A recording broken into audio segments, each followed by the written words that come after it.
여러분, 지금 화면을 보고 계십니까? 코스피가 단 이틀 만에 10% 넘게 무너졌습니다. 코스닥에는 역대 11번째 서킷 브레이크가 발동됐고 거래가 강제로 멈추는 초유의 사태가 벌어졌죠. 그런데 이상합니다. 일본 니케이는 마이너스 4%, 중국 상하이는 마이너스 1%인데 우리나라만 마이너스 10%입니다.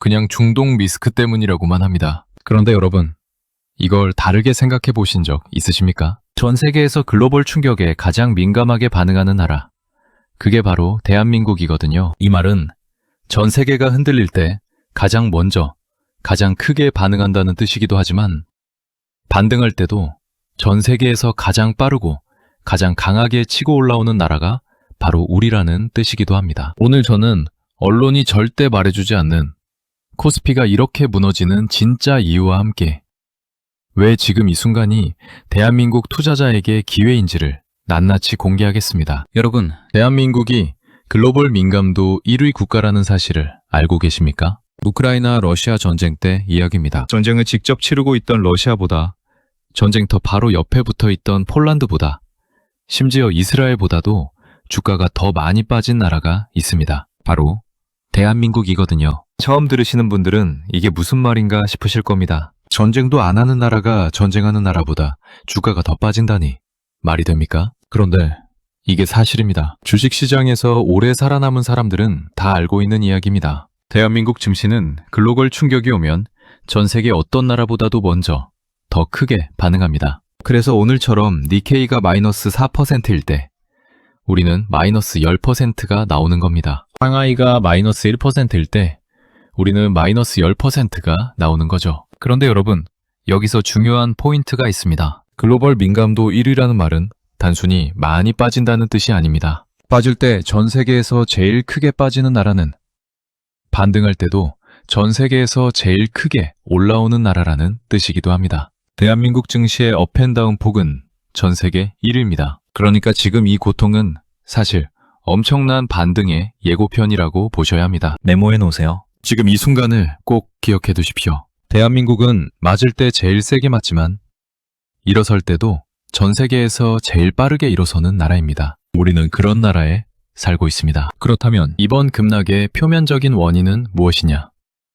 언론이 떠들고 있는 이야기부터 한번 짚어보겠습니다. 이란이 호르무즈 해협 봉쇄를 선언했습니다. 전 세계 원유 물동량의 약 30%가 지나가는 그 좁은 해협을 막겠다고 나선 거죠. 그러자마자 국제 유가가 들썩이기 시작했고 언론은 일제히 유가 150달러, 200달러 간다는 이야기를 쏟아내기 시작했습니다. 원달러 환율도 심리적 마지노선인 1,500원 선을 돌파했습니다. 거기다 이란의 최고 지도자 하메네이의 후임으로 그의 아들 모즈타바 하메네이가 지명됐다는 소식까지 나왔습니다. 이게 무슨 의미냐면 이란 정권이 교체될 가능성이 줄어들었다는 뜻이고 중동 리스크가 단기에 해소되기 어렵다는 신호로 시장이 받아들인 겁니다.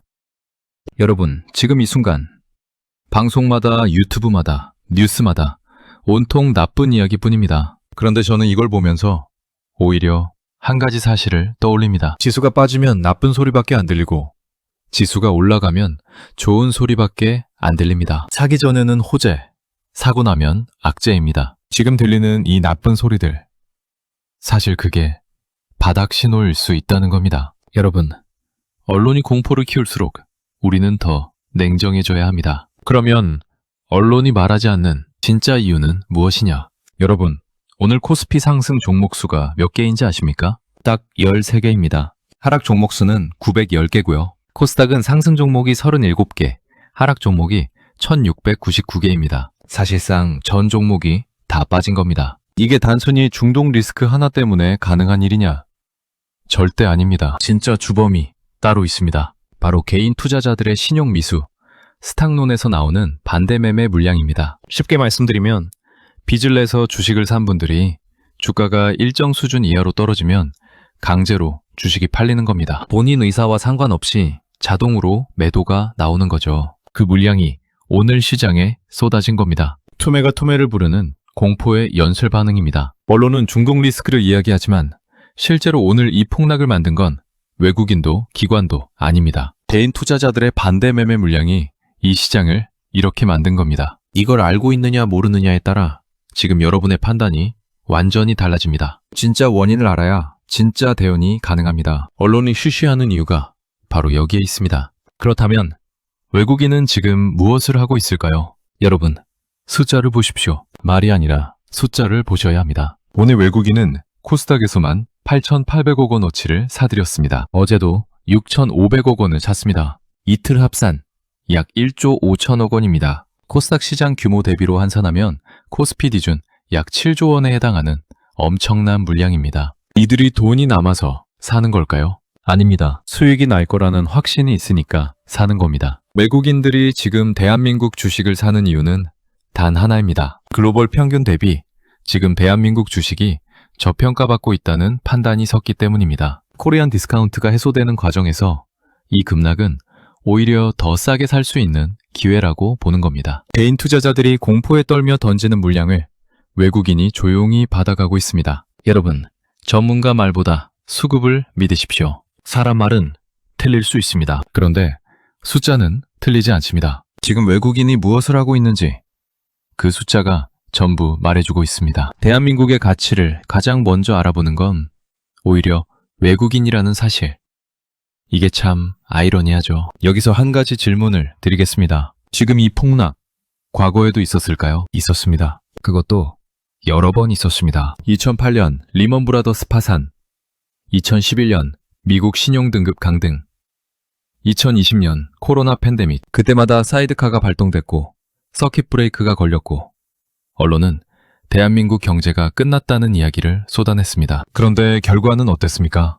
2024년 8월 5일을 기억하십니까? 코스피가 역대 최대 낙폭을 기록하면서 사이드카가 발동됐습니다. 그로부터 불과 일주일 만에 지수는 낙폭의 70%를 회복했습니다. 대부분의 종목이 70% 이상 되돌아온 겁니다. 시장을 강제로 멈추는 사이드카는 공포의 마침표가 아닙니다. 역사적으로 사이드카가 발동된 날은 예외 없이 가장 저렴하게 주식을 담을 수 있었던 골드타임이었습니다. 서킷 브레이크 재개 후 60분이 지나면 패닉셀이 진정되고 낙폭의 20에서 30%가 회복됩니다. 그리고 일주일 후 평균 회복률은 90%에 달합니다. 통계는 거짓말을 하지 않습니다. 대한민국 증시는 맞으면 맞을수록 더 강하게 일어서 왔습니다. 지금 이 고통은 바닥을 다지는 필수 과정입니다. 그러면 이러한 전면전은 실제로 가능한 이야기일까요? 여러분, 냉정하게 분석해 보겠습니다. 호르무즈 해협은 이란 원유 수출의 핵심 통로입니다. 이란 국가 수입의 상당 부분이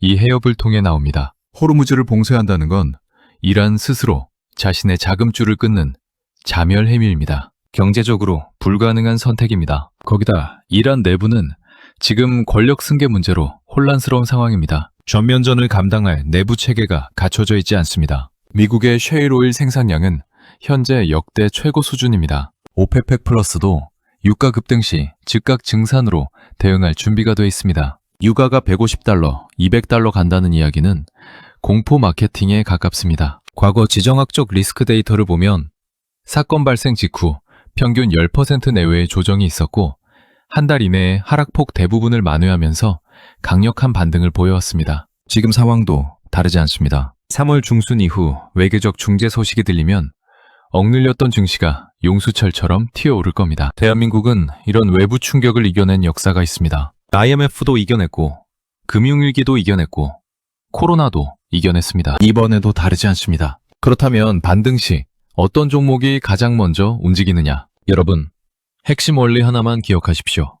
이동평균선에서 저항이 없는 종목이 반등을 주도합니다. 다 같이 빠졌습니다. 그런데 같은 하락이라도 악성 매물이 쌓여있는 종목과 그렇지 않은 종목은 반등 속도가 완전히 다릅니다. 오늘 거래량도 없이 마이너스 15%가 난 종목들이 있습니다. 이 종목들은 그냥 시장 영향으로 개인 투매 물량이 나온 겁니다. 실적도 살아있고 수급도 외국인과 기관이 받쳐주고 있는데 그냥 지수 때문에 끌려 내려온 거죠. 이런 종목들이 지수가 돌아서는 순간 제일 먼저 치고 올라옵니다. 반도체 대표주인 삼성전자와 SK하이닉스는 대미 투자 1호 수혜주로 시장 모멘텀이 살아있습니다. 조선과 원전도 마찬가지입니다. 알래스카 투자, LNG선, 원전 관련 대미 투자 청사진이 곧 나올 예정입니다. 이들은 시장 영향으로 빠진 것이고 반등이 오면 제일 먼저 되살아날 종목들입니다. 여러분, 지금 이 자리는 1년에 한 번 올까 말까 한 기회입니다. 대한민국 대표 기업들이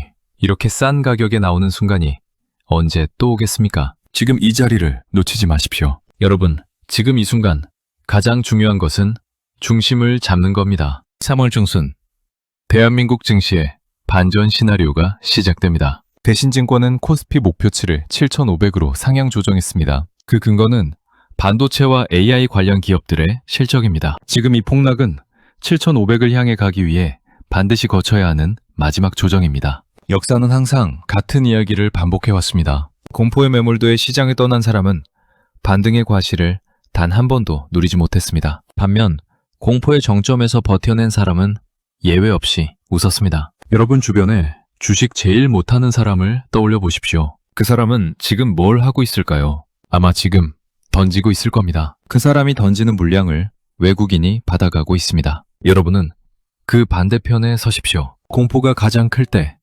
남들이 던질 때 조용히 기다리는 사람이 결국 웃습니다. 대한민국 증시는 지금 바닥을 다지고 있습니다. IMF를 이겨낸 나라, 금융위기를 이겨낸 나라, 코로나를 이겨낸 나라가 대한민국입니다. 우리는 언제나 더 강하게 일어섰습니다. 이번에도 반드시 그렇게 될 겁니다. 7,500의 주인이 될 준비를 하십시오. 지금 당장 오늘부터 시작입니다.